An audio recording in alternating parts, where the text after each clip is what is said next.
ஜெபிப்போம். வானமும் பூமியும் படைத்த சர்வ வல்லவராகிய கடவுளே, உமது பேரான குமாரன் இயேசு கிறிஸ்துவருமாய் இன்றைக்கு ஆண்டவரே உம்மை தியானிக்க, உம்மை துதிக்க, உம்மை ஸ்தோத்திரிக்க ஆண்டவரே வேதத்தை ஆராய நீ கொடுத்த அந்த நேரத்திற்காக நன்றி செலுத்துகிறோம், உம்மை ஸ்தோத்திரிக்கிறோம். தேவன் உடைய நாமம் மாத்திரம் மகிமைப்படட்டும். ஆண்டவரே, நீர் எங்களோடு கூட இருந்து நீர் பேசும் அநேக காரியங்கள் எங்களுக்கும் இதை கேட்கிற அநேகருக்கும் பிரயோஜனமாக இருக்கவும் அறிந்து கொள்ள உதவி செய். இயேசுவின் நாமத்தில் ஜெபிக்கிறேன் நல்ல பிதாவே, ஆமென். ஆமென். கிறிஸ்துக்குள் பிரியமான அன்பார்ந்த தேவ ஜனங்களே, வேத ஆராய்ச்சி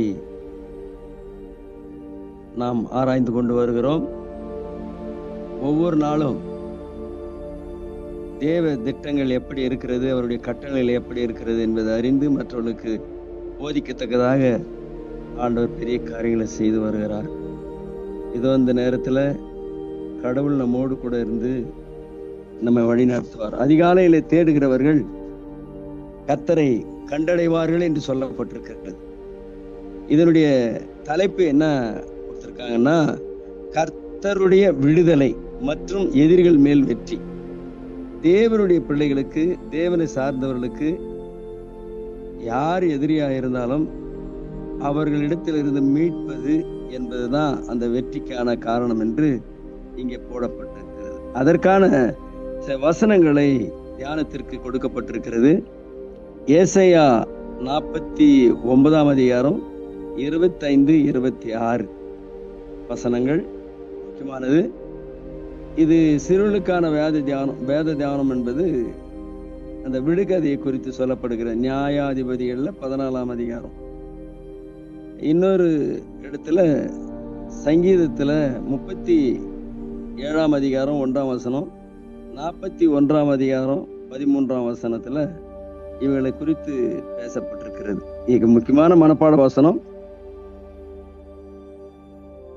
என்றாலும் இதோ பராக்கிரமானால் சிறைப்படுத்தப்பட்டவர்களும் விடுவிக்கப்படுவார்கள், பலவந்தத்தினால் கொள்ளையிடப்பட்டதும் விடுதலையாக்கப்படும். உன்னோடு வழக்காடுகளோடு நான் வழக்காடி உன் பிள்ளைகளை ரட்சித்துக் கொள்ளுவேன் என்ற வசனத்தின்படி நாம் 49 ஏசாயா 25 வசனம் இவ்விதமாக நமக்கு பொருளை கொடுக்கிறது. இங்கே சிறை விடுவிக்கப்படுவார்கள் என்பது ஒரு மிக முக்கியமான காரியம்.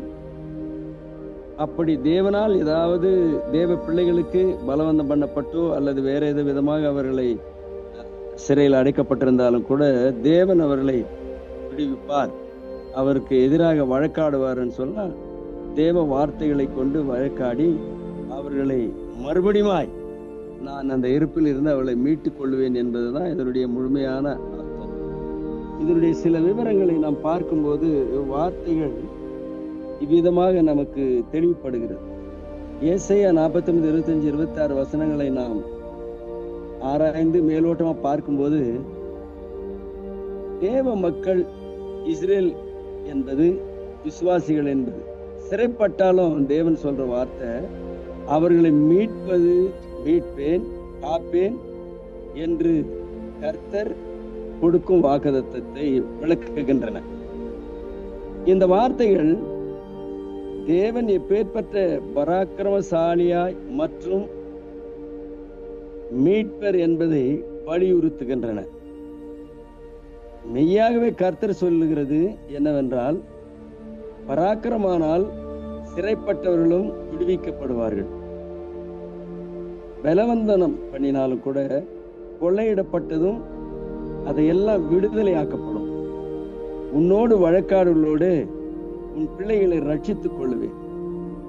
உன்னை ஒடுக்கினவர்கள் மாம்சத்தை அவர்களுக்கு தின்ன கொடுப்பேன். மதுபானத்தால் வெறி கொள்வது போல தங்களுடைய இரத்தத்தினால வெறி கொள்ளுவார்கள். யாக்கோபின் வல்லவருமாகிய நான் உன் இரட்சகர், உன் மீட்பர் ஆகிய என்னை யாவரும் அறிந்து கொள்வார்கள். பராக்கிரமசாலி கர்த்தர், பராக்கிரமானால் பலவந்தனானாலும் சிறைப்பட்டவர்கள் எவ்வளவு வல்லமை படைத்த எதிரிகள் ஆனாலும் அல்லது வல்லரசுகள் உங்களை கட்டி போட்டிருந்தாலும் அவர்களை விடுவிக்க கர்த்தர் அவர்களை விட அதிகமான வல்லமை உடையவர் என்று சொல்லுகிறது. வழக்காடி உங்களை நான் மீட்பேன். உங்களுக்காக தேவனே நேரடியாய் சண்டையிடுவார். உங்கள் பிள்ளைகளை எதிரிகளின் கையிலிருந்து விடுவிப்பார். எதிரிகளின் முடிவு அழிவு. உன்னை ஒடுக்கிறதுனால் மாம்சத்தை அவர்களுக்கு தின்ன கொடுப்பேன். உன்னை ஒடுக்கினவர்களுக்கு தங்களுக்கு சண்டையிட்டு மதுபானத்தால் வெறி கொள்வது போல தங்கள் இரத்தத்தால் வெறி கொள்ளுவார்கள். கர்த்தரும் யாக்கோபின் வல்லவருமாகிய நான் ரட்சகர், நான் உன் மீட்பர். ஆகவே மாம்சமான யாவரும் இதை அறிந்து கொள்வார்கள் அப்படின்னு சொல்லப்பட்டிருக்கிறது. பிரியமானவர்களே, தேவ பிள்ளைகளே, இதனுடைய வாக்குத்தத்தங்களை நாம் பார்க்கும்போது கர்த்தர் தன்னுடைய பிள்ளைகளுக்கு எப்பொழுதுமே துணையா இருக்கிறார். இப்போ வல்லரசுகள் என்று சொல்லப்பட்டிருக்கிறது. இதுல எவ்வளவுதான் மேலானவர்களாய் உயர்ந்தவர்களாய் பராக்கிரம் உள்ளவர்களாய் காணப்பட்டாலும் கூட அவர்களுடைய பராக்கிரமத்தை விட மேலானது தேவனுடைய வல்லமை. அந்த தேவனுடைய வல்லமையினால என்னுடைய பிள்ளைகளை நான் ஒரு காலமும் விடமாட்டேன். உங்களை தாங்கி தப்புவித்து எப்பேற்பட்ட வல்லமைக்குள்ள உங்களை ஆட்சி செய்திருந்தாலும் கூட அவைகளில் இருந்து நான் உங்களை விடுதலையாக்குவேன் என்பதுதான் தேவனுடைய திட்டம். பிரியமானவர்களே, இந்த கால வேளையில கர்த்தருடைய வார்த்தைகள் நாம் பார்க்கும்போது இந்த சங்கீதத்துல சொல்லப்படுகிறது, ஆண்டவரோடு ஒருவேளை அதுக்கு முன்னாடி நம் நியாயாதிபதிகள் போட்டுருச்சு இல்லையா, இவரு ஒரு தேவனுடைய மனுஷன் தான், தேவனால அபிஷேகம் பண்ணப்பட்டவர் தான். அவர் அநேக நசரே விருது கூட இருந்தாரு. இவர் சிலவற்றை விடுவிக்கிறவர். இவருக்கு அதிகமான பலம் உண்டு. அந்த பலத்தை எப்படி காட்டுறாருன்னா, ஒரு ஆட்டுக்குட்டியை நசுக்கி போடுவது போல சிங்கத்தை கீழ்ச்சி. அது மாத்திரமல்ல, இவர் அதிகமான இந்த பெண் மோகம் இருக்கிறதுனாலதான் பலஸ்தீன் இடத்துல ஒரு பெண்ணை கொண்டு அவங்க கிட்ட இவர் மாட்டிக்கிறார். அப்படி மாட்டிக்கும் போது அவர் சிலவற்றை விடுகதையை கூட சொல்றாங்க. அந்த விடுகதை என்னன்னா, அப்பொழுது அவன் பட்சிக்கிறவன் இடத்துல இருந்த பட்சமும் பலமான இடத்துல மதுரம் வந்தது என்றால் அது விடுகதை. அவரால் அதை விடுவிக்க முடியல, அவங்க அதான் 3 நாளும் முடியல அப்படின்னு சொன்னாங்க.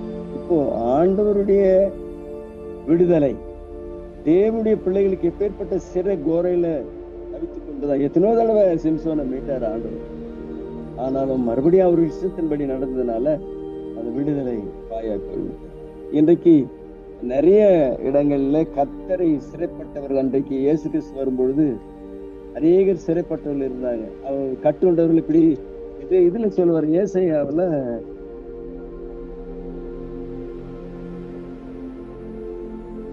61 சொல்லுவார், கர்த்தராகிய தேவனுடைய ஆவியானவர் என் மேல் இருக்கிறார். அதை சிறுமப்பட்டவர்களுக்கு சுவிசேஷம், பின்னாடி வருகிறது சுவிசேஷம், அதை அறிவிப்பதற்காக அபிஷேகம் பண்ணார். நொறுங்குண்டவர்களுக்கு காயம் கட்டுதலையும் சிறைப்பட்டவர்களுக்கு விடுதலை கொடுப்பேன் அப்படின்னு சொல்றாரு. இப்போ கர்த்தருடைய வார்த்தைகள் எல்லாம் நாம் பார்க்கும் பொழுது கர்த்தருடைய பிள்ளைகளுக்கு அவர் விடுதலை கொடுப்பார் என்ற ஒரு நம்பிக்கை விசுவாசத்தோடு நாம் அவருடைய பிள்ளைகளா இருந்து வருகிறோம், வேதத்தை ஆராய்ந்து வருகிறோம். அப்படி இருக்கும்போது கூட சங்கீதத்துல சில துர்மார்கரை குறிச்சு நிறைய சொல்லுவார். இந்த 37ஆம் சங்கீதத்துல முதல் வசனம் அப்படி சொன்ன இல்லையா, பொல்லாதவர்களை குறித்து எரிச்சல் அடையாத, நியாயக்கேடு செய்வதன் மேல் பொறாமை அதே. ஏன்னா அவர்கள் புல்லை போல வளர்ந்து போயிடுவாங்க, காற்றடிச்சா பறந்து போயிட்டோம் பதரை போல.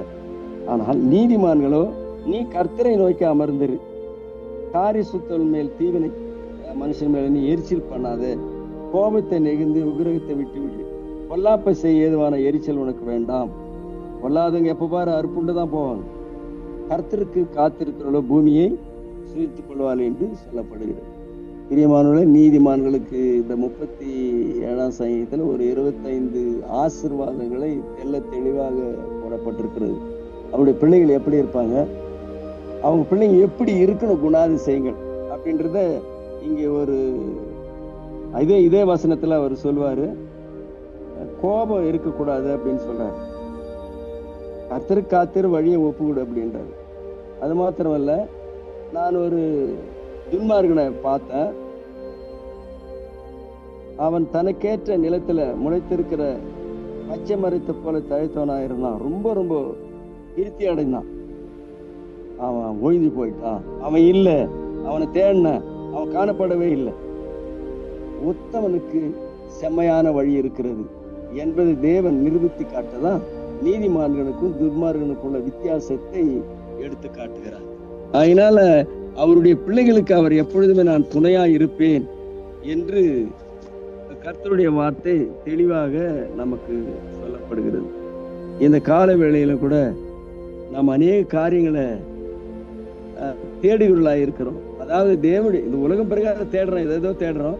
ஆனால் இன்றைக்கு நாம் தேடுகிறது வானத்தையும் பூமியும் படைத்த தேவனிடத்திலிருந்து ஒத்தாசை வரும் பர்வதங்களுக்கு நேராக என்னுடைய கண்களை ஏற்க சொல்றேன் இல்லையா? அதுதான் கடவுளுடைய வார்த்தை. அப்படி வாயிலிருந்து வந்த ஒவ்வொரு வார்த்தையும் விடுதலை கொடுக்கக்கூடியதா இருக்கிறது.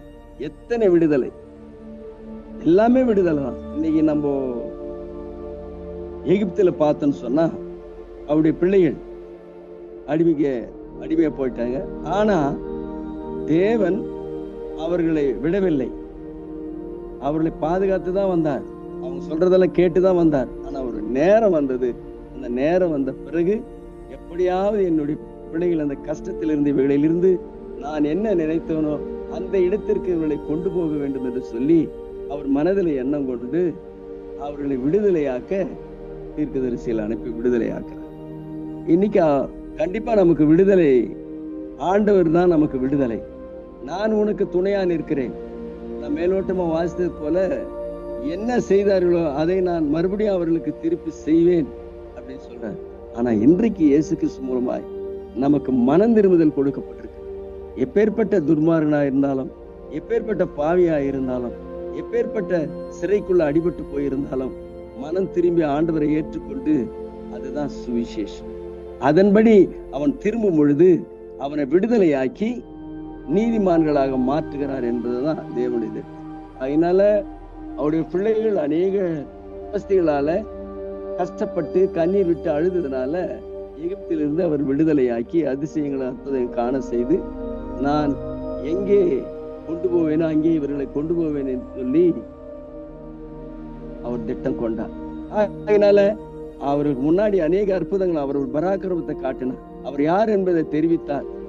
அவர் கண்டு கொண்டார்கள். அவர்கள் கண்டு கொண்ட பிறகு அவர்களை அனுப்பிவிட்டார்.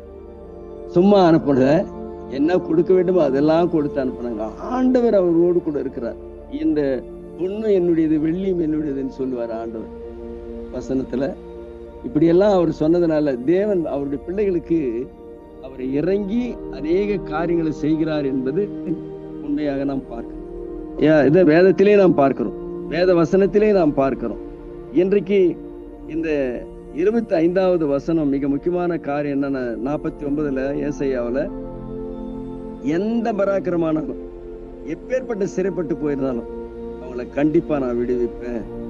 அவன் எவ்வளவு பலவானா இருந்தாலும் ஆண்டவர் சொல்றாரு, உன்னுடைய பராக்கிரமத்தினால பலத்தினாலும் இல்ல, தேவனுடைய பலத்தினால எல்லாமே நடக்கும் அப்படின்னு சொல்றாரு. அது போலதான் அந்த தேவனுடைய வார்த்தை நமக்கு தெள்ள தெளிவாக விவரிக்கப்படுகிறது. இன்றைக்கு கொள்ளையிடப்பட்டதும் என்ன இருந்தாலும் விடுதலையாக்கப்படும். எத்தனையோ நீதிமான்கள் விடுதலையாக்கி கொண்டு வந்தார்கள். அதுபோல விடுதலையாக்கப்படும். நான் அதற்காக அவங்க கொடுக்கலன்னு சொன்ன நான் அதை வழக்காடி அவைகளில் இருந்து நான் உங்களை கண்டிப்பா ரட்சித்துக் கொள்ளுவேன் அப்படின்னு சொல்லி முழு அன்போடு தேவன் வார்த்தைகளை நமக்கு பரிசீலிக்கிறார். இந்த கால வேளையில கர்த்தருடைய வார்த்தை எவ்வளவாக பராக்கிரம் உள்ளதா இருக்கிறது, பலம் உள்ளதா இருக்கிறது. அது தேவனுடைய மனிதர்களுக்கும் அவர் தருகிறார் என்பது உண்மை. ஆனால் நாம் போற வழியை விட்டு தேவனுடைய வழியில திரும்பும் பொழுது மாத்திரமே அவர் சொன்னவைகள் அத்தனையும் நமக்கு பலிக்கும் என்று சொல்லப்பட்டிருக்கிறது. நமக்கு 12 சீஷர்கள் முன்பாக தெரிந்து கொண்டார். அந்த 12 சீஷர்களுக்கு சகலத்தையும் கொடுத்து அவளை ஆசீர்வதித்து, நீங்கள் புறப்பட்டு போய் இந்த தேவ வார்த்தைகளை அநேக மக்களுக்கு சொல்லுங்கள் என்று சொல்லி உலகம் முழுவதும் போங்க அப்படின்னு சொன்னார். நான் உங்களோடு கூட இருக்கிறேன், நான் உங்களை நடத்துகிறேன், உங்கள் கிரிகள் எல்லாம் நான் செய்ய வைக்கிறேன், நீங்க பலமுள்ளவர்களாய் நடந்து போங்க அப்படின்னு சொல்லி அவருடைய பலத்தை கொடுத்து அவர்களை அனுப்பினார் என்று போடப்பட்டிருக்கிறது. மாத்திரமல்ல, கர்த்தருடைய ஜனங்களை எப்பொழுதுமே அவர் விடுவிப்பேன் அப்படின்னு சொல்றார். அப்படி அவங்க மேல ஒடுக்கிறவர்களை, தோற்கடிக்கிறவர்களை, அவர்களுக்கு இந்த உலகத்துல ஒன்றுமே இல்லைன்னு சொல்லி தள்ளி விடுகிறவர்களை என்ன கர்த்தர் என்ன வாக்குறுதி அளிக்கிறார்னா, எதிரிகள் எவ்வளவு வல்லமை உள்ள அநேகர் இந்த உலகத்துல இருந்தாலும், உலகமே அவருடையதா இருந்தாலும், நான் அவர் கையில் இருந்து உங்களை கண்டிப்பாய் விடுவிப்பேன். எல்லாவற்றை காட்டிலும் மேலானவர் தேவன். அந்த தேவன் சொல்ற வார்த்தை உங்களை எப்படிதான் சிறைக்குள்ள, எப்படிதான் உங்களை அநியாயத்துக்குள்ள, எப்படிதான் உங்களை அக்கிரமத்துக்குள்ள அடைக்க வைத்திருந்தாலும் கூட நான் ஒரு பொழுதும் உங்களை கைவிட மாட்டேன், உங்களை காப்பாற்றுவேன், உங்களை விட்டு விலக மாட்டேன் என்று சொல்லி தேவன் வாக்களிக்கிறார் அவருடைய பிள்ளைகளுக்கு. அவருடைய சிறை கைதிகளை எடுத்து செல்வார் மற்றும் நீதியை நிலைநாட்டுவார். அவர் எல்லாவற்றையும் செய்வேன் அப்படின்னு சொல்றார். கர்த்தரே நமது பாதுகாவலர். தீமை மீதான அவருடைய வல்லமை நிச்சயமானது. தீமையை வெறுக்கிறார், நன்மையை செய்கிறார். அவர் நன்மை உள்ள ஆண்டவர், அவர் சமாதானத்தின் தேவன். அவரு நமக்கு சொல்லப்பட்டிருக்கிற ஒவ்வொரு வார்த்தைகளும் மத்தேயுல 5ஆம் அதிகாரத்துல மனப்பிரசங்கத்துல அவ்வளவு பெரிய வார்த்தைகள் இருக்கிறது. இந்த வார்த்தைகள் தான் தேவனுடைய வார்த்தைகள். அதனால கர்த்தர் ஒரு பொழுதும் அக்கறை அற்றவர் அல்ல. அப்படின்னா நம் மீது விருப்பம் உள்ளவராகவே இருக்கிறார். நாம் ஒருவேளை என்ன தவறு செஞ்சாலும் கூட மனம் திரும்பி என்னுடைய பிள்ளை மறுபடியும் திரும்பி வராதா, என்னை கூப்பிடாதா என்ற ஒரு என் நம்பிக்கை அப்பாவுக்கு இந்த உலகத்துல எப்படி இருக்கிறதோ, அதே போல அவரால் ரட்சிக்கப்பட்டு, அவரால் விடுதலையாக்கப்பட்டு, அவரால் நாம் தேவனுடைய பிள்ளைகளாய் மாறி இருக்கும் பொழுது, ஒருவேளை நாம் தவறு செய்து அவரை விட்டு விலகும் பொழுது கர்த்தர் எப்படியாவது அவர்களை மீட்க வேண்டும் என்று ஒரு அக்கறையும் ஒரு மனப்பான்மையும் அவருக்குள்ள எப்பொழுதுமே இருக்கிறது என்பதை நாம் அறிந்து கொள்ள வேண்டும். அது மாத்திரமல்ல, அவர் ஒடுக்குதலை பார்க்கிறார். நமக்கு என்ன நடக்கிறது, நம்ம என்னதான் செய்கிறாங்க, இந்த உலகம் என்ன செய்கிறது, அல்லது துன்மார்கர் என்ன செய்யறாங்க, அல்லது பாவிகளை என்ன செய்யறாங்க என்பதை அவர் கண் இல்லாதவர் அல்ல. அவர் எத்தனையோ கண்கள் உடையவர். உலகம் முழுவதும் அவருடைய கண்கள் உலாவி வருகிறது. இன்னைக்கு நீதிமான்கள் மீது அவருடைய கண்கள் நோக்கமாக இருக்கிறது. என்னுடைய பிள்ளைகள் இன்னைக்கு என்ன செய்யறாங்க, இன்னைக்கு எல்லாரும் என்ன செய்யறாங்க, ஆனா என்னுடைய பிள்ளைகள் என்ன செய்யறாங்க என்பதை மாத்திரம் அவர் பார்த்து கொண்டிருக்கிறார் என்பது இந்த வார்த்தையில் நமக்கு திட்டவட்டமா செய்யுது. நம்ம ஒடுக்கும் போது இன்னைக்கு துயரங்கள், துக்கங்கள், கஷ்டங்கள் எல்லாருக்கும் வந்து கொண்டுதான் இருக்கிறது. அந்த ஒடுக்குதலை அவர் பார்த்து அவைகளிலிருந்து விடுதலை செய்ய வேண்டும் என்று அவர் செயல்படுகிறார். வாயால் சொல்லி விட்டுறது இல்லை, வேற ஏதாவது சொல்லி விட்டுறது இல்லை. விசுவாசத்தோடும் கிரிகளோடும் செய்ய வேண்டும். வெறும் கிரிகள் இருந்தால் செத்ததா இருக்கும். ஆனால் ஆண்டவர் சொல்றாரு, நான் முழுமையாய் சொல்லுவேன், ஆனால் செயல்படுவேன். விடுதலை கண்டிப்பா அவர்களை அந்த துன்பத்திலிருந்து விடுதலை ஆக்குவேன். என்னுடைய நீதியை நிலைநாட்டுவேன். நீதிதான் தேவன், நீதிதான் தேவனுடைய வார்த்தை. அந்த நீதிதான் நம்மை நடத்துகிறது. அந்த நீதிதான் நம்ம நித்திய ராஜ்யத்துக்கு கொண்டு போகிறது. அதற்காக நீதிமான்கள் என்று பெயரும் நமக்கு இடப்பட்டுகிறது. அதனால அந்த நீதி என்பதை ஒரு நாள் கண்டிப்பாய் அவர் நிலைநாட்டுவார். அந்த குருடருடைய கண்கள் எல்லாம் திறக்கப்படும் என்பது போல இந்த பொல்லாதவருடைய கண்கள் ஒரு நாள் திறக்கப்படும் என்பதுதான் தேவனுடைய வார்த்தை. இந்த வார்த்தைகளை நாம் பார்க்கும் பொழுது நாம் என்ன செய்ய வேண்டும் என்று ஆண்டவர் நினைக்கிறார். கர்த்தரில் முழு நம்பிக்கை வைக்கும்படி நாம் செய்கிற காரியம் தேவனுக்கு பிரியமா இருக்கிறதா? இன்றைக்கு நாம் வேதத்தை ஆராய்ந்து அதன்படி நாம் செயல்படுகிறோமா அல்லது வாயாளர்களை சொல்லிவிடுகிறோமா என்பதை நம் மக்கள் பார்த்து கொண்டிருப்பார்கள். ஆகவே விசுவாசிகளுக்கு முன்பாக முழு நம்பிக்கையோடு கர்த்தர் மேல வைத்து அவர்களை ஊக்கப்படுத்துவதற்காக இன்றைக்கு தியானிக்கிறோம், துதிக்கிறோம், ஸ்தோத்திரிக்கிறோம், தேவனோடு வாழ்கிறோம், அவரை தேடுகிறோம் என்று நாம் சொல்லிக் கொண்டிருக்கிறோம். ஆகவே தேவன் நாம் அந்த நம்பிக்கையை ஊட்டும்படி தேவன் நமக்கு ஒரு சிறு ஊழியங்களை கொடுத்திருக்கிறார். அநேக விசுவாசிகளுக்கு, அநேக தேவ பிள்ளைகளுக்கு, அநேக ரட்சிக்கப்பட்டவர்களுக்கு இந்த சுவிசேஷத்தை நாம் சொல்லி அவர்களை ஊக்கப்படுத்தி அநேகரை தேவனுடைய ராஜ்யத்துக்கு திருப்ப வேண்டும் என்பதுதான் தேவனுடைய திட்டம். எப்பொழுதும் சூழ்நிலையை மாற்றி வெற்றி கொண்டு வருவார். ஒருவேளை நாம் அப்படி சிக்கி போயிருந்தாலும், நம்மால முடியாத ஐயோ என்று கதறுகிற நேரம் வந்தாலும், நம்மை அவர் அவைகளில் இருந்து அந்த நிலையை மாற்றி வெற்றியை தருவார் என்று நமக்கு தேவ வாக்குகள் திட்டவட்டமாக தெரிகிறது. பிரியமானவர்களே, இந்த கால வேளையில ஒடுக்கப்படும் போது, நாம் துரத்தப்படும் பொழுது, நாம் அழியும் பொழுது கர்த்தரை விசுவாசிக்க வேண்டும் என்பதுதான் திட்டம். இங்கே ஒரு தீர்க்கதரிசனுடைய விவரத்தை பார்க்கலாம். இவருடைய வில்லியம் கவுடி என்றவர் மே மாதம் 6, 1857 பிறந்தார். ஏப்ரல் 9, 1922 இறந்திருக்கிறார். ஆகவே இவர் ஒரு இந்தியாவுக்கு மிஷனரியாக சென்றார். அவர் மெட்ராஸில் ஊழியம் செய்தார். பின்னர் தென்னிந்தியா சென்றார். அவர் கல்வி கற்பதிலும் உள்ளூர் கிறிஸ்துவ தலைவர்களை பயிற்சிப்பதிலும் ஈடுபட்டார். கவுடி பள்ளிக்கூடங்களை கட்டினார். பிரசங்கம் மற்றும் சுவிசேஷம் அறிவித்தல் மூலம் சபைகளை பலப்படுத்தினார். அவர் சபைகளை சுதந்திரத்திற்கும் வளர்ச்சிக்கும் ஆயத்தம் செய்தார். கவுடி 1922 இருந்தார். அவருடைய ஊழியம் கல்வி, சுவிசேஷம் அறிவித்தல், கிறிஸ்துவ பொறுப்பை ஊக்குவித்தல் ஆகும். இதுதான் இம்முழு கருத்தாக இப்பொழுது நம்ம வாசித்து சிந்தித்து செயல்பட்டு வந்த கருத்தாகும்.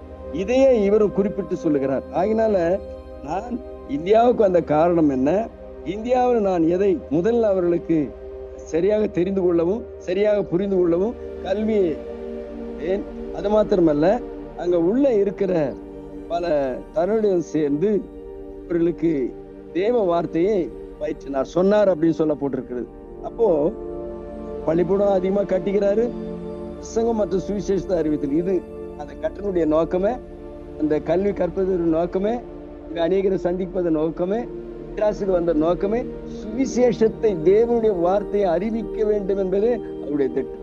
ஆகவே சபைகளை நிலைநாட்டவும் அநேக மக்களை தேவனுடைய ராஜ்யத்துக்கு சேர்க்கவும் அவர் ஆயத்தமாகி சுவிசேஷத்தை அவளுக்கு முழு பொறுப்பாக அறிவித்து அவளை ஊக்குவித்து அநேக மக்களாக சபைகளாக மாற்றினார், பலப்படுத்தினார் என்று சொல்லப்பட்டிருக்கிறது. உலக பிரகாரமோ உலக ஆசை அந்த சொத்துக்களுக்கு அல்ல, தேவனுடைய வார்த்தைக்காக அநேக மக்களுக்கு சத்தியத்தை சொல்லி அவளை சபையிலே நிலப்படுத்தினார் என்று சொல்லப்படுகிறது. பிரியமானவர்களே, கர்த்தர் நம்மோடு கூட இருப்பார், அநேக காரியங்களை செய்வார். ஆகவே நாம் அநேக மக்களுக்கு ஆண்டவர் விடுதலை கொடுத்த போல நாமும் அநேக மக்களுக்கு பாவத்திலிருந்து அல்லது சிறைப்பட்டவர்களிலிருந்து பலவிதமான இக்கட்டுகளில் ரட்சிகர் என்றாலும் விடுதலை தான், விடுதலை கொடுக்கிறவர் என்று சொன்னாலும் ஆண்டவர் தான். சகலமும் அவரே. அவருக்காக நாம் வாழ்வோம், அநேக மக்களுக்கு சுவிசேஷம் சொல்லுவோம். கர்த்தர் நம்மை ஆசீர்வதிப்பாராக. தேவன் அந்த வார்த்தைகளை நமக்கு மறுபடியும் திருப்பி அநேக காரியங்களை செய்ய உதவி செய்வாராக. ஜெபிப்போம். சத்தியத்திற்கு தூணும் ஆதாரமாக இருக்கிற எங்க நல்ல ஆண்டவரே, இந்த அருமையான கால வேளையில நன்றியோடு துதிக்கிறோம், ஸ்தோத்திரிக்கிறோம், துதிக்கிறோம், கனப்படுத்துகிறோம். இது ஆண்டவர் அநேக தீர்க்கதரிசிகள் நாம் பார்த்தோம். ஆண்டவர் அதே போல கவுடி தீர்க்கதரிசி நாம் பார்த்தோம். அவர் அநேக வெளியே இருந்து கூட இந்தியாவில அநேக காரியங்களை செய்து தேவ ராஜ்யத்தை நிலைப்படுத்தினார், சுவிசேஷத்தை அறிவித்தார், அநேக மக்களுடைய கண்களை திறந்தார், அநேகருக்கு விடுதலை கொடுத்தார். அதனால ஆண்டவரை நாங்களும் தேவனானவர் சொல்லி இருக்கிறார், நான் என்னுடைய பிள்ளைகள் துயரப்படும் போதோ கஷ்டப்படும் போதோ கண்ணீர் விடும்போதோ நான் பார்த்து கொண்டிருக்க மாட்டேன். நான் அவர்களுக்கு என்ன என்பதை ஆராய்ந்து அறிந்து அவர்களை விடுதலை கொடுத்து அவர்களை ஆசீர்வதிப்பேன், என்னுடைய பிள்ளைகளாக நான் மாற்றிக்கொள்ளுவேன் என்று சொல்லி நான் உங்களுக்கு துணையா இருக்கிறேன் என்று சொல்லி இருக்கிறார். அதுபோல ஒவ்வொரு ஆசீர்வதிங்க. இந்த ஊழியத்தை செய்து வருகிற அண்ணன் குடும்பங்களை கூட எத்தனை பேர் பிறகு ஆசீர்வதிங்க. ஊழியர் குடும்பங்களை ஆசீர்வதிங்க. ஆண்டவரே, அடியேன் ஜெபத்தை ஏற்றுக்கொண்டு அது பதில் கொடுத்து அநேக ஊழியம் செய்ய உதவி செய்யும்படி பலன் தரும்படி எங்கள் ஆண்டவராகிய இயேசு கிறிஸ்து மூலம் ஜெபிக்கிற நல்ல பிதாவே, ஆமென்.